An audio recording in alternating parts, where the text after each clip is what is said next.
Watchers in the Fourth Dimension. Why can't you wear inconspicuous clothes like I do? Your humble servant, Dr. Caligari. Doctor who? Yes, you're quite right.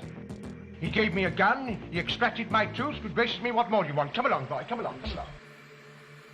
Hello and welcome back to Watchers in the Fourth Dimension. I'm Anthony. I'm Don. I'm Julie. And I'm Reilly. And the day I can't walk down Main Street in any city in the West on account it ain't safe, then I'll be dead. Wow, that was almost as good as some of the accents in this story. This week, we are discussing Reilly's absolute favourite story of the Hartnell era, The Gunfighters. Like the Celestial Toymaker before it, this story was originally commissioned by previous producer John Wiles and previous story editor Donald Tosh, who had immensely enjoyed working with writer Donald Cotton on The Mythmakers. Indeed, they even allegedly said that it was their best experience on the show. So naturally, they gave him another commission for another humorous take on a historical story. This time, we're off to the Wild West. With that background, Cotton was somewhat dismayed with the regime change, given that both the new producer Innes Lloyd and the new script editor Jerry Davis were very vocal about their dislike for the entire historical genre. They became more convinced of this after this story was broadcast, as it received the worst audience appreciation scores for the show to date. If you didn't mention that, I was going to. So with this one in the director's seat, we have Rex Tucker. This was his first and only credited role on the show, but it wasn't his only involvement. He had been the acting producer during the show's genesis until Sidney Newman picked Verity Lambert for the role on a permanent basis. With this particular story, Tucker, once he got the scripts, was quite concerned about the quality and tried to figure out how to play this, and eventually, on the advice of Lloyd and Davis, he played up the farcical elements of the story. For those of you who loved the song, you'll also be happy to know that it was Tucker who decided to centralize the role of the Ballad of the Last Chance Saloon, elevating it from what had originally been designed as just a mood piece to being a major narrative device. That song was written by series veteran Tristram Carey, whose most recent compositions for the show had come in The Daleks' Master Plan. The song was for the most part sung off-screen by a lady called Linda Barron, who we'll actually see acting on screen much later in the show in both Season 20's Enlightenment and Series 6's Closing Time. Then in the designer seat, we have the return of Barry Newbury, whose work we last saw in The Ark, and he'll be back, of course, but not until Season 6, so it's the last we see of him for a while. With that, we're on to our short summary, which this time around is with Julie. So fill up your glass and join in the song. The serial seems so gosh darn long. So come you coyotes and hope it's over soon. Else my ears shall have bled out because of the Last Chance Saloon. Basically, if you've seen Tombstone, it's like that, but with the doctor. Love it. Thank you, Julie. You're welcome, everyone. And dear listener, she wrote that in about 5 minutes before we started recording, so ladies and gentlemen, our very own Julie. That moves us into our discussion on the first episode, A Holiday for the Doctor, and we once again pick up where we left off with the Doctor and his friends going somewhere with the Doctor having a toothache. Yeah, I was a little confused about this because at the end of the last serial, I thought he had gotten actually sick or something, but no, it was just I have a bad tooth. Yeah, you thought it was the act of a poison by the dreaded schoolboy that did him in, but no, just his already poor dental health. Hard candy from the Toymaker. I have to say, I do really enjoy the pun they used for this title. A Holiday for the Doctor? Yes. Yeah, Yes. I do like it. Let's get the big thing out of the way first, the song. This song. I enjoyed it. It seemed a little weird at first, but I just got used to it and found it to be an interesting framing device. I think what I would have enjoyed a little bit more is I enjoyed the song, but if they had also included some of the bar piano music in the background, it would have been a little bit better, because they basically had no music except when that song was playing. And I'm you could have had some instrumental stuff going on there, but I liked it as a framing device. In my weird headcanon, I pictured her just off screen actually singing it while the terrible events are happening, and people looking at her like, lady, somebody just died, show some respect, and she just keeps on singing. I love that. That's a wonderful headcanon, Don. It reminds me of this old you had Cat Ballou and Paint Your Wagon, which were those old westerns that also had a lot of music in them. Kind of what it reminded me of. I think the song itself as a composition is not terrible. I think that my issue with it is just the overuse of it. I actually, this time watching the serial, because I felt the same way when I watched it the first time many years ago, I actually did a count of how many times the song played per episode. Since we were on the first episode, I would like to mention that the song played 9 times in a 24-minute episode. So doing a little math there, you can see that we're under hearing that song about every 3 minutes. To be fair, it's a different verse every time. True, but... I mean, if you don't like the way the song goes, that's not going to change anything. Yeah, so... I actually thought it worked as a framing device. I went into this with a degree of trepidation about the song, and, this has been 8.5 to 9 years since I last saw this, and my memory of it was not a particularly positive one. And I thought as a framing device, it worked fairly well. I didn't hate it at all. I know that Reilly has previously expressed his... I mean, I guess there's not much more to say, but I was trying to think of, can I think of examples of any sort of film or television where there was a kind of song that was constantly reused as a framing device or just as like a narrative device, and the only one I can think of that I enjoyed was the Rankin and Bass Hobbit that had like a kind of folk song kind of music throughout that like served as a narrative purpose. That I enjoyed. With Yarborough? Yes. Yeah. I think my issue with this is that the plot really is just a lot of just kind of waiting around until we can have our gunfight in the 4th episode. Not much happens. Which is a shame because there's a lot of potential. Because actually, I think the first episode and the second episode are the strongest of the serial, and that's because the thing that I pulled away this time that I really really enjoyed. I wish they leaned in more on it in the serial, was William Hartnell's comedic performance of being like the mistaken identity person. It was great. I wish they could have just leaned on that for the entire time, and it would have been a lot better. But then just around maybe the 3rd episode or 4th episode, they start drifting away. Once they put him into the jail cell, it falls away from that. So even before there's the mistaken identity, Hartnell's comedy beats are phenomenal. He describes himself, he calls himself Dr. Caligari, and someone says, Doctor Who? And he goes, yes, quite right. His acting kind of as being quite jumpy around Doc Holliday and his lady because they're being loud and they're being very unprofessional. And the situational comedy was actually quite funny, in my opinion. Watching the first time, I didn't enjoy any of it. Going in it with a positive point of view, this time to try to pull something out of it, that is what I felt was the strongest thing about the entire serial. Especially I'm jumping around here, but the scene where he and Kate are have everyone all of them held off at the bar, and then you can see the doctor trying to act cool and under control with a gun in his hand, but he obviously is just rolling with the punches, and he doesn't know really how to handle it. That was really funny. The other thing I want to touch on, well, 2 other things. The first one is the sets. Yeah, sets are great. They look like a big professional Western, studio bound. I really kind of wonder if they called over, because there's so many Westerns in TV in the United States at the time, if they called over for any advice, how do you throw up a Western town real quick on a studio? It was very much like they sort of gotten access to the Gunsmoke set or something and just said, hey, let's do an episode here. So I believe they had some pictures and some plans, but I don't think they had anyone advising them on it. I think that's even more impressive. Yeah, and I think Westerns, were they starting to get popular in Europe at the time? Yeah. Because I know the spaghetti Western, it's before the spaghetti Westerns, but it's not that long before. I think the spaghetti Westerns had just started to appear. But kind of best of the Western TV shows would make it over to the UK. I'm trying to remember the name of the really big one. I think it was Laramie was the one that really made it over. And certainly by the time I was growing up, I remember being off sick from school and kind of middle of the day repeats on Channel 4. We would see a lot of Rawhide. Yeah.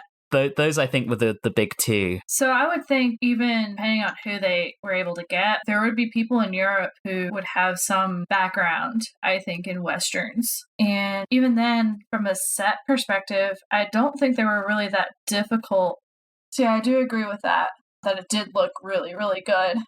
And one thing about the set in particular that I really liked was the giant tooth that Holiday had for his shop was phenomenal. Yes. Speaking of, one thing that struck me about Holiday and the dentist scene with him and the doctor was that I was putting myself in the doctor's perspective, and I was like, this has to be absolutely terrifying. I mean, imagine being as technologically advanced as the doctor, and then because of happenstance, you have to resort to 19th century dentistry to help to get help. That sounds terrifying to me. It was terrifying. If I'd been the doctor, I would have just jumped in the TARDIS and been like, you know what, let's try this again. Yeah, odds are I'm going to end up being somewhere a lot better healthcare somewhere else. Oh, but then we wouldn't have gotten Steven in his frilly shirt. You mean Steven Regret? Yes. He's trying to be like Ian, but does not look as good. I love how that sounds like a punk rock last name. Steven Regret. Yeah. It does. Steven regrets wearing that shirt. So speaking of which, the accents. Oh, I marked down that Snake Eye, he was actually pretty decent. And Kate was okay. Everyone else, some of them ranged from unacceptable to outright hilarious. I've actually got a thing for this, because at first they really bothered me. And I couldn't quite figure out why, because everywhere we go in the universe, everyone speaks with a British accent. So why did it bother me here? I think it's because it's not just that the Doctor's going to the American West. The show is actually entering into an American Western, where I'm really used to the certain type of accents. And certain people were trying. The barkeep and Kate especially, she had that whole Miss Kitty thing going on. But then you had other people who just weren't trying at all. They were just talking like their normal selves. So it was a little off-putting. For me, the ones who, if they'd just had it where no one was trying and they'd just all played it with an English accent, I think it would have been a lot less jarring. But Rex Tucker insisted on having North Americans, whether they were American or Canadian, in as many roles as possible. Like, you mentioned the barkeep, Don. I kept picking up on like a slight Canadian twang to his accent, which feels so out of place in, where is Tombstone, Arizona? Yes. Like, so out of place. The funny thing is, I mean, during that time in history, it was people traveling to a new place. So it's not completely out of the question that you would have people with Canadian accents or British accents or whatever. I think we're just so used to a certain type of accent in any type of American Western that it's off-putting. That's just my thoughts. I was just going to say, I love how you guys were all like, it was off-putting and all this other stuff. I was like, I just took it as everyone was way over the top. And I was just like, well, this is hilarious, and moved on. Like, it didn't bother me, because I've also seen some other Westerns, or, the parodies on Westerns where everyone is over the top. So I was just like, all right, this is just how we're doing it. And I was okay with it. The other question I have for you guys, since we all live in the fair state of Georgia in the American South, all three of you are originally, were born and raised in the South. Doc Holliday has a line that he's from Georgia. Yeah. In there. How's his accent? Not right, but not terrible. Not Georgian, but I really liked the actor. Yeah, the actor, the performance was good. The accent was meh. I mean, he was chewing up the scenery all through. He was wonderful. He was so good. Before we move on to the next episode, we touched on Stephen, and as Stephen Regret, and the Doctor is Dr. Caligari, and we have Dodo as, Dodo Dupont? Yes. Originally, and I don't know if this would surprise you guys, so at the end of the episode, we get into where they're forced to play and sing by the Clantons. And surprise, surprise, they play and sing the Ballad of the Last Chance Saloon. See, if they had just paid attention to the lyrics, they could have avoided all this trouble. Originally, the two roles were meant to be switched, so Stephen was meant to be playing the keys and Dodo was meant to be singing. And as they got into rehearsals, they found that Jackie Lane did not have a particularly good singing voice. And that's allegedly understating it. I think one thing I read on it described her as tone deaf. Aww.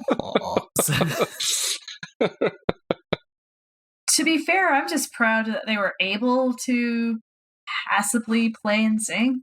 I mean, she wasn't really playing either.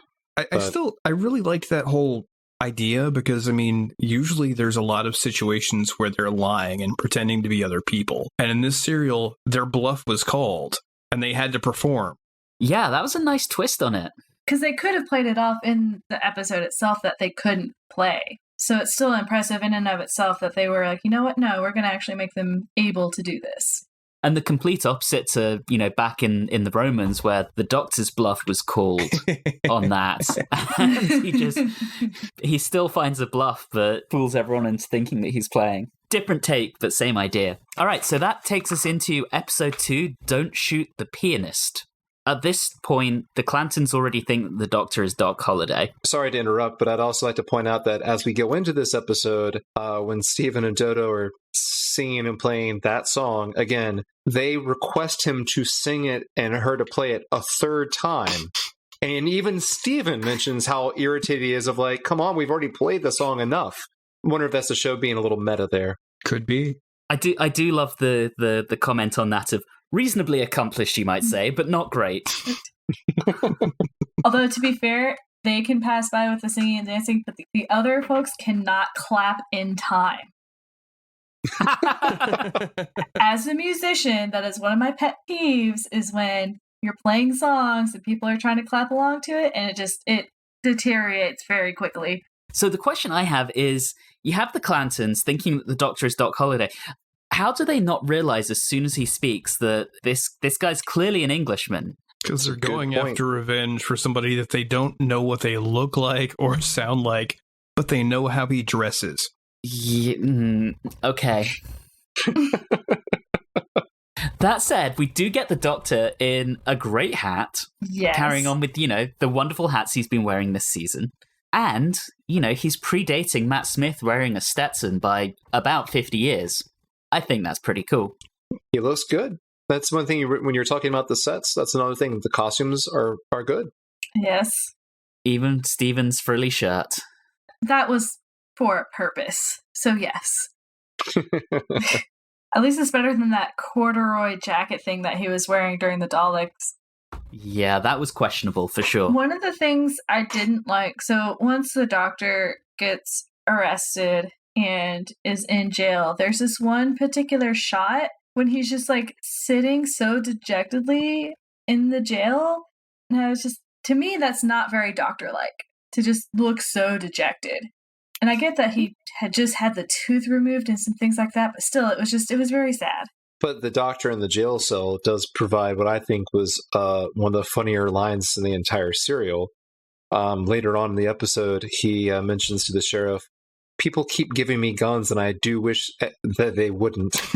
And all I could think of, and I was like, you know what? Welcome to America, Doctor. And through all of that, he's calling Wyatt up. He insists on calling him Mr. Werp, which I thought was amazing.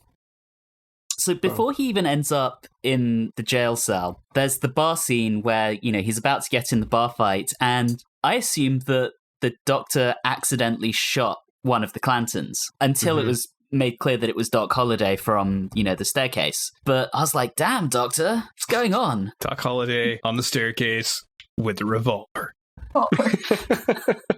And he does it again later, I think either this episode or the very next one. I mean, we start getting to a point in the second and third episodes where in between dialogue scenes, we just suddenly have Doc Holliday like kind of go halfway down the stairs, shoot somebody, then go right back up. It's all he's good for. An element of this episode that I thought wasn't particularly well written was when you first see Earp and Holliday talking to each other, and it's just a giant exposition scene. You've got Earp telling him what the Clantons are up to, what the plan is to stop them, all that kind of stuff. And that just narratively didn't work for me. I don't know how I would have done it because I'm not a professional writer. I mean, that's the difficulty of dealing with a historical subject matter of like one particular event. And, they have to give all this backstory to explain why we're having a gunfight 2 episodes later between these two groups of people. Which is funny because it's not like they were in any way historically accurate. True. Yeah. And I get frustrated sometimes when there's people say, well, it's really hard to do and blah, blah, blah. And I'm like, Outlander does a very excellent job of fitting historical events into the show, but what they do is they take the characters of the show and remove them a couple degrees from the main plot. So while actions are happening that are historical, they're not necessarily directly involved, and that is the better way to do a story that's set in some sort of historical event. I'm glad you brought that up, because that's always been my concern about Doctor Who historical episodes. If you put them too close to the main players, then it's like, well, a lot of the suspense is gone because you know what's going to happen, or it has to happen that way. The other thing, which is I think even worse, is that if you get them still close with the players, but still move them by only maybe like 1 degree, you get something really like cheesy and cliched, like, and his name was Albert Einstein. Yeah, you get the whole, oh, look, famous cameo thing going on. Yeah, and that is just terrible. I agree, Outlander does it a lot better. Handles it very well.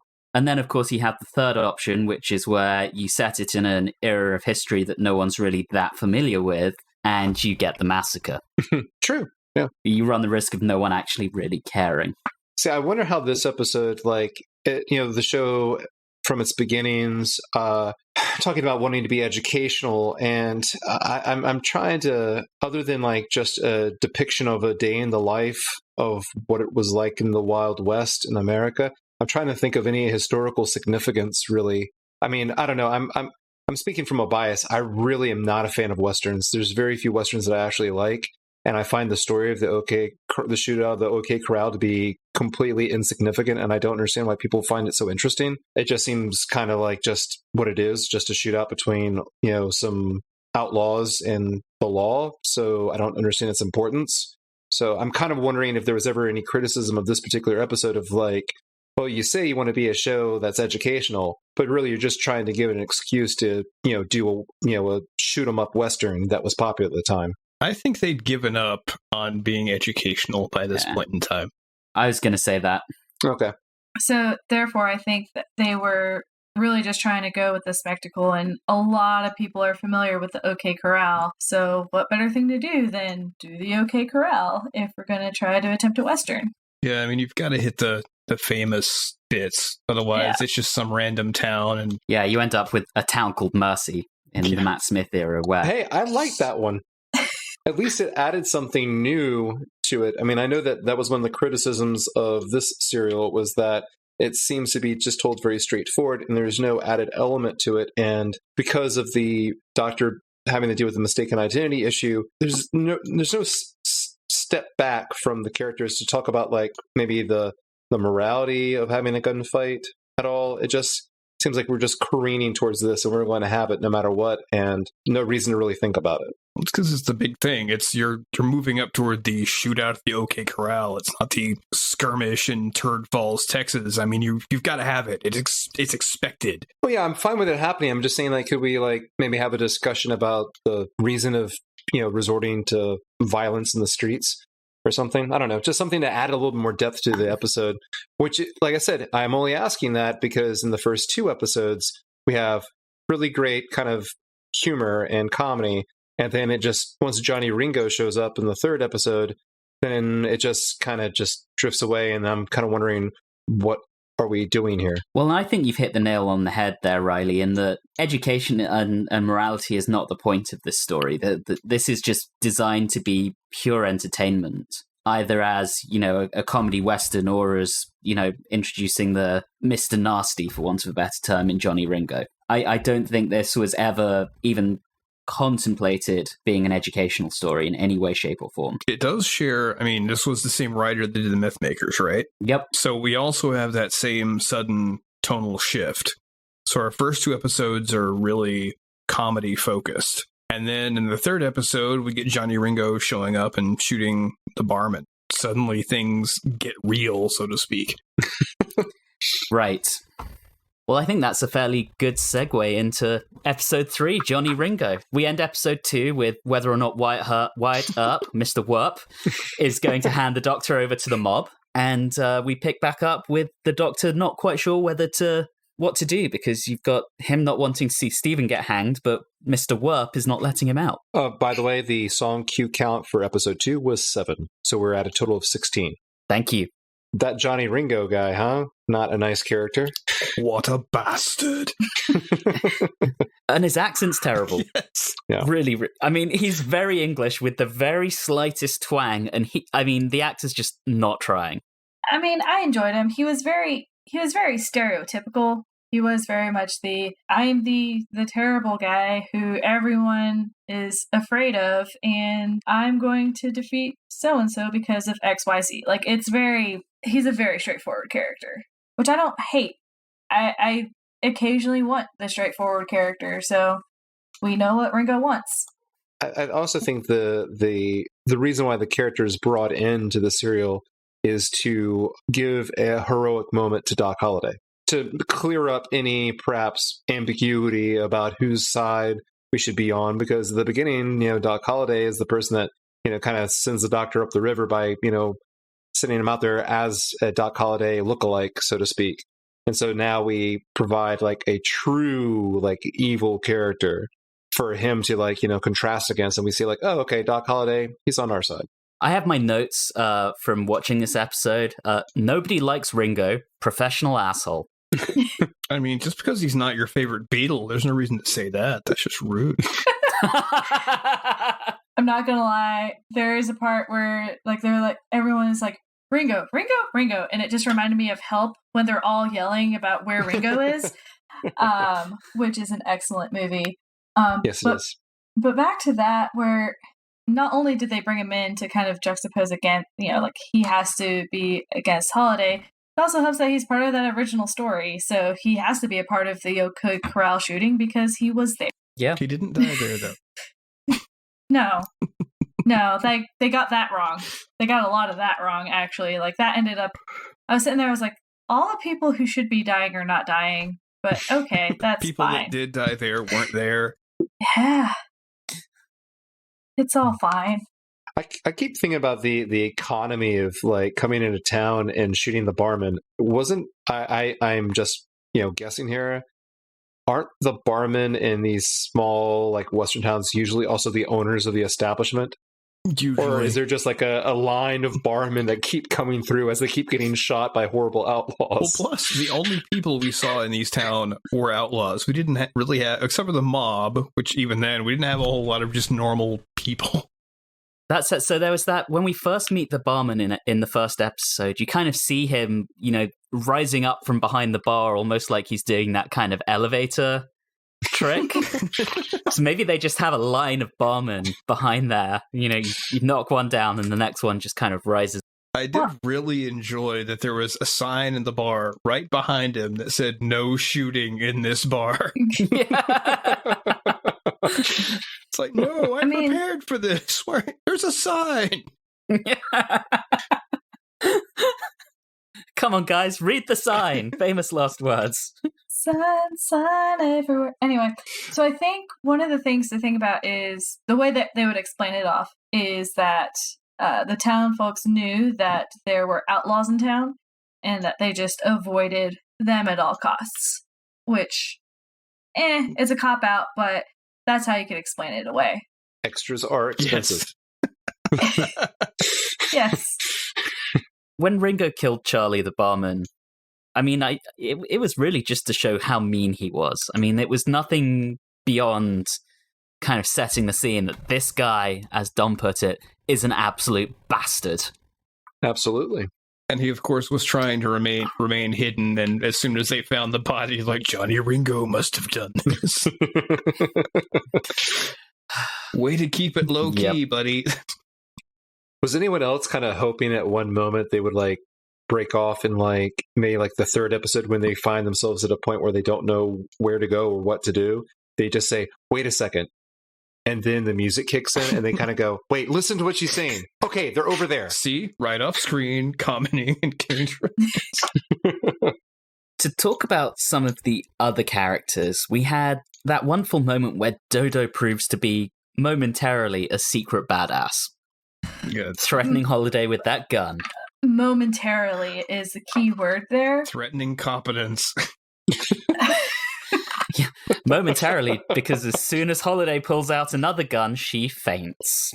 Like, I would have so much preferred if they had kept her with that backbone of, I need to get out of here, and she just stayed with it. I'm really, really sad that they made her faint. Really upset. I mean, she's from 1960s London. No one's seen a gun. But Barbara would not have fainted. No, but that's because Barbara is a goddess. One of the things that I actually liked, and it's very, very minor, but when Steven and Ringo get to that one saloon and they're standing outside and Ringo tells him to go back and Ringo kind of turns and he's like in half shadow. I thought the lighting was really, really well done when it's showing him like looking at what's her name? Kate? Kate, yes.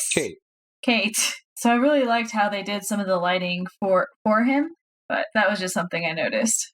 I also really liked a shot, I think it was in the first episode, maybe the second, where the doctor is just walking down the street and he's clutching his mouth. Yes. He looks so dejected. It's unusual to see him with, such vulnerability. Hey, toothaches are no laughing matter. They are not. Speaking of Kate, love her performance through the entire story. For me, she is a huge winner. Absolutely. I agree completely. And finally, before we move on to the final episode, I do want to touch on a plot point, and that is the Clantons killing Earp's younger brother. Yes. I don't know what possessed Wyatt Earp to put someone who was so obviously incompetent in charge of the jail, but had to have him killed somehow. Yeah, it's really difficult because Wyatt Earp, from the get-go, seems very, very competent and a very, very smart fellow, so you would not think that he would do something like that. And it's just a matter of, is his family loyalty so high that even though he knows his brother isn't the most competent, but it is his brother, so his brother should do this thing. So I just don't know if that's the angle that they're going for. It doesn't make sense. One other thing before we move on, this episode also features my favorite line of the entire story. And that's where the doctor is talking about Doc Holliday. And he says, "He gave me a gun? He extracted my tooth? Goodness gracious me, what more do you want?" I love that line so much. So much. That line's amazing. Let's move into episode 4, the OK Corral, which, by the way, is the last individually named episode of Doctor Who until 2005. After this, we move into episode 1, 2, 3. That is so sad. Yeah. I'm so sad. So early on, the Doctor gets deputized by Mr. Werp and calls him, who calls him Pop. Oh, that did not go over well. No, it didn't. All right, so at this point, we know how this is going to go. All right, so Don, you've already alluded to this. This has the same tonal shift that the Mythmakers had. We've had some wonderful comedy, and this is all about to go south. I thought the atmosphere building in this one was really, really good. You could tell this was about to go south. Yeah, it really feels like it's building up to something. Before we talk much further, Reilly, episode 3, song count. Oh, that's right. Thank you. The song count for episode 3 was 8. Thank you. What I found interesting about the build-up, and actually just some other things in general, is there was a few times when individuals would go to the other group and say something, and I find it interesting that each group had some sort of code that was, well, while this person is alone, we're not going to kill them. So that was just an interesting thing, because with this kind of build-up and, potentially everyone wanting to kill everybody, it seemed interesting that when they were alone, that they just didn't go around shooting people.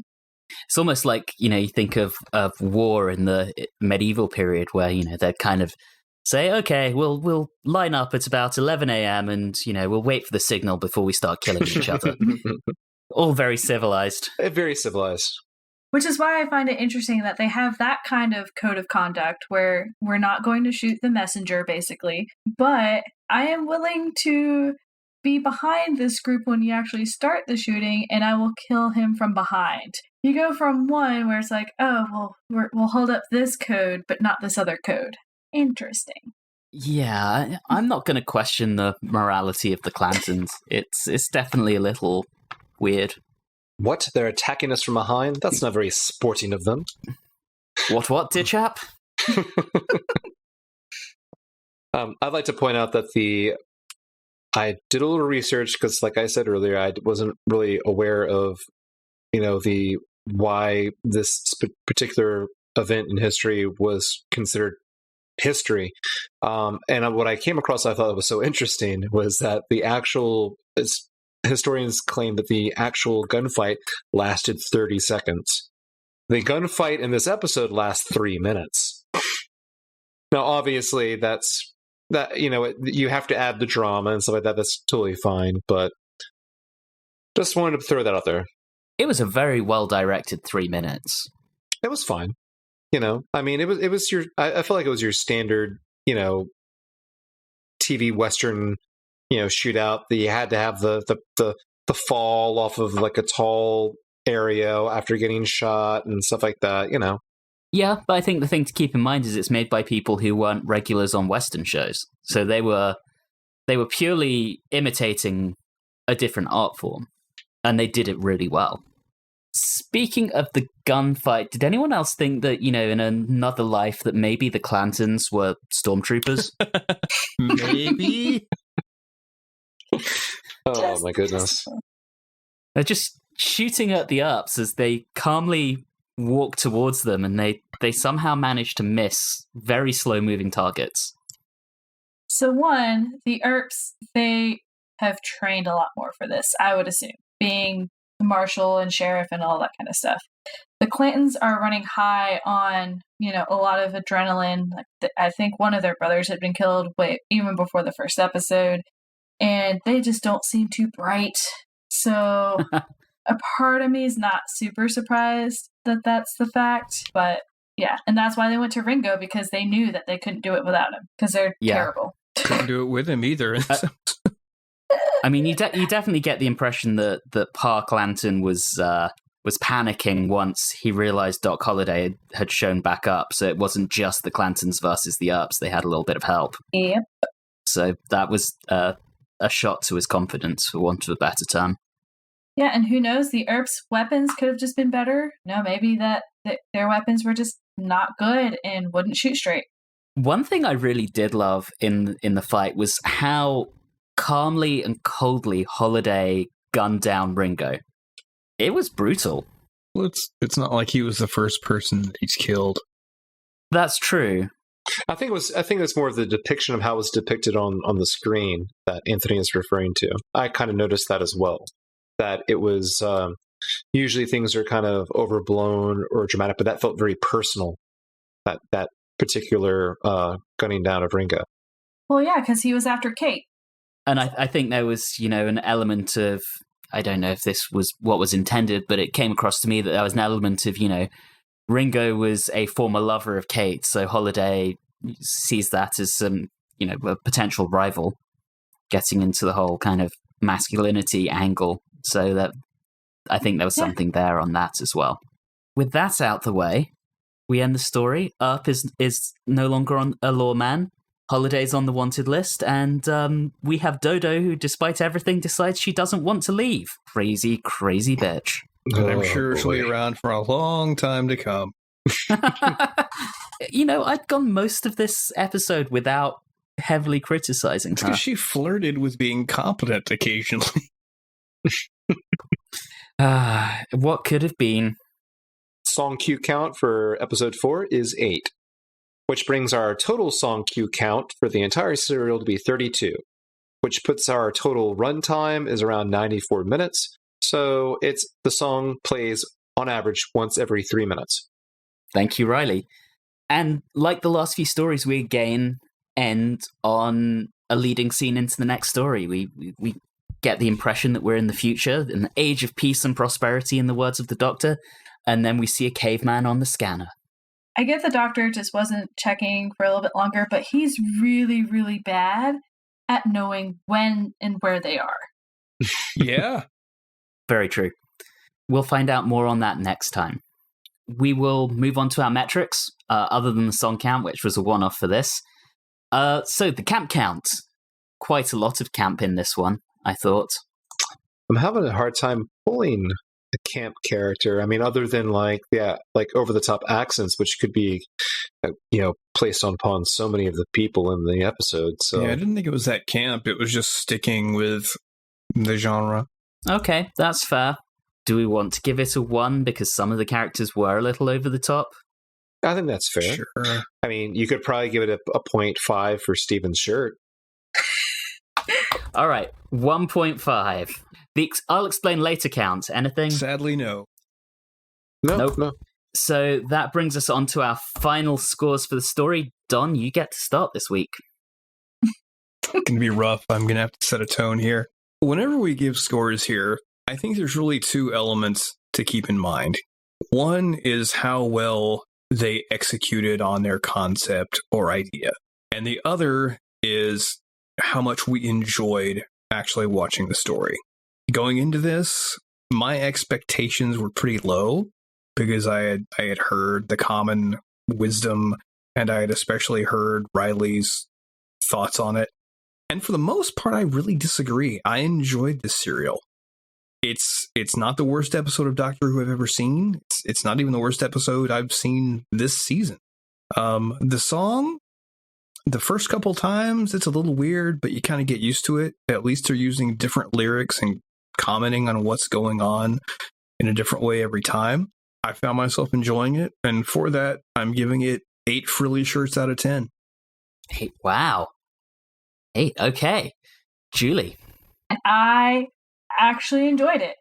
Again, I feel like it helps that I enjoy Westerns and am familiar with some of the pieces of the OK Corral, and having seen Tombstone kind of helps with that. Whatever his opinions on that movie, I don't really care. I enjoy it. There's just a few things that I think pull it down for me, and one is that I don't really find it a good Doctor Who story. Again, kind of the not a lot happens in relation to the Doctor and the companions other than the first 2 episodes with him being a mistaken character, which is phenomenal. So I'm going to probably give it 7.5 giant teeth signs out of 10. All right, Reilly, over to you. I'll put I've already mentioned my biases already. I'm not a big fan of Westerns. There are some Westerns that I like, but I feel like there was potential here. Like I said at the very beginning, I like the comedy. I like this idea of like the Doctor being thrown in a completely unusual situation where he kind of is like bluffing his way through it, and he's having to do something that he feels uncomfortable doing, like holding a gun. I think that's really, really funny and enjoyable. And then it just kind of like drags into like a very generic Western where the Doctor doesn't do any doctoring.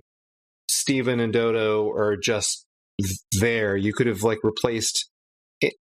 It's like you didn't really have a Doctor Who episode over the last 2 episodes. It just became generic Western television show that, I don't know, just really kind of bores me.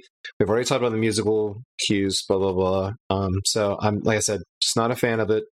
Don't really like it. I understand what, Don's point of view, and I think that's very, very good. Like there's episodes which I know aren't good, but I enjoy them because of like the effort, or they try, and they do try here, but I just feel like the execution is really bad. And I'm sorry, I'm going to apologize, but I'm going to give this 2 music cues out of a bajillion. So, sorry. Wow.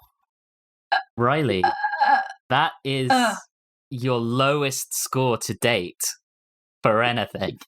It has to be. It's the episode I like the least. Fair enough.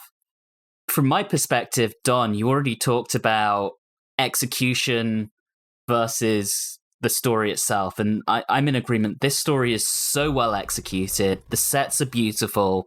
The direction is extremely competent. The costumes are great. The accents but I'll let that go because this is a 1960s BBC production of a Western. Much as I might have railed against the accents, you don't expect them to be good. I didn't hate the song. I actually thought it worked quite well at times. The only criticism I have of it is the same ones that Julie and Reilly both put forward around the Doctor and team not really having that much sway on events. It's the common complaint about historicals. these have to march to a certain conclusion, so that takes away some of the tension.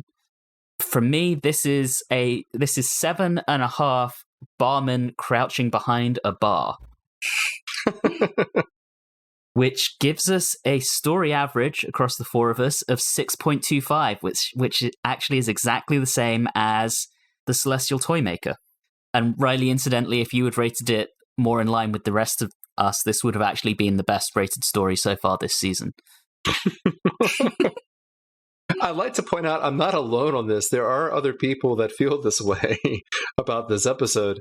You know, I think your received wisdom in fandom is that this was not a good story. And we've shown at times that we are diametrically opposed to that. So, you know, none of us particularly enjoyed The Massacre, and received fandom wisdom would say that that's one of the best of all time. So, you know, Reilly, there are times we're going to agree with fan wisdom and other times that we don't. And Reilly, with this one, you're in agreement and the rest of us are not. And that's fine. That brings us to the end of our discussion on the Gunfighters. We'll be back next time when we take on a story about class warfare and the detrimental effect of technology on society. Yes, it's another one that your kids will love. It's The Savages. In the meantime, all of our previous episodes are still available on your favorite podcasting app. You can interact with us on Facebook, Instagram, and Twitter at Watchers4D. And as a reminder, you can email us at watchers4d@gmail.com. We would love to hear from you. But for now, thank you very much for listening, and have a good one.